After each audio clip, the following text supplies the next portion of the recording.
Nous apprenons la leçon de ne pas faire justice soi-même dans 1 Samuel 25. Bien que David eût fait la triste expérience de l'ingratitude des habitants de Keïla, il refit cette expérience une seconde fois par Nabal et en cette circonstance, il commit la fâcheuse erreur de permettre à ses sentiments indignés de se soulever, se laissant emporter par la colère et sur le point de commettre l'irréparable.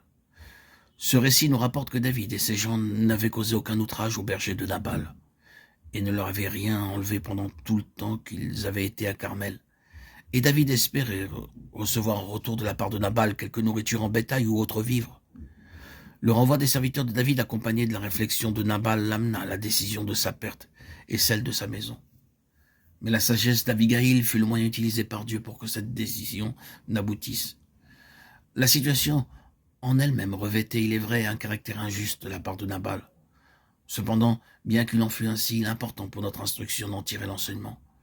Il ne fait aucun doute que le respect des personnes et des biens relevés est témoigné de ses qualités morales. Toutefois, sa réaction montre qu'il y a derrière ce que nous faisons une note de corruption qui se révèle en ce que nous éprouvons intérieurement et par le désir d'être reconnus, justifiés à nos yeux au regard du bien que nous avions fait. Dans notre propre existence, il en est souvent ainsi, n'est-il pas vrai? Même dans les choses de Dieu, nous aimons que l'on reconnaisse ce que nous faisons. Mais le Seigneur sait et connaît ce qu'il y a en nous. Aussi ses voies sont toujours en vue de nous amener à la connaissance de ce que nous sommes. Ce sentiment de frustration que nous éprouvons relève de cet élément de corruption qui se trouve lié au cœur naturel. C'est pourquoi le Seigneur s'attachera à ce que la croix détruise cela en nous. Tout ce que nous faisons doit être empreint d'un réel désintéressement, dans un esprit de détachement de toute rétribution, de toute reconnaissance. Et cela demande l'action profonde de la croix. Car il faut que cette duplicité qui, là, tout au fond de nous-mêmes, et qui consiste en cet accord tacite entre ce que nous faisons et la pensée d'en être reconnu, soit mise en lumière et crucifiée.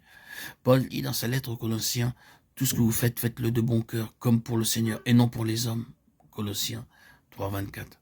Ainsi, par nos réactions, Dieu montre pourquoi nous réagissons de la sorte, et ce sentiment de frustration que nous éprouvons de ne pas avoir été reconnus dans ce que nous avions fait est la preuve de quelques intérêts pour soi-même. Ceci amène une modification de nos pensées et nos sentiments à l'égard de nos semblables, et cela Dieu ne saurait l'approuver. La règle établie est que nous n'avons pas à faire justice nous-mêmes. Nous avons à laisser le soin au Seigneur d'agir comme il le sait en regard de la justice dont nous avons été l'objet.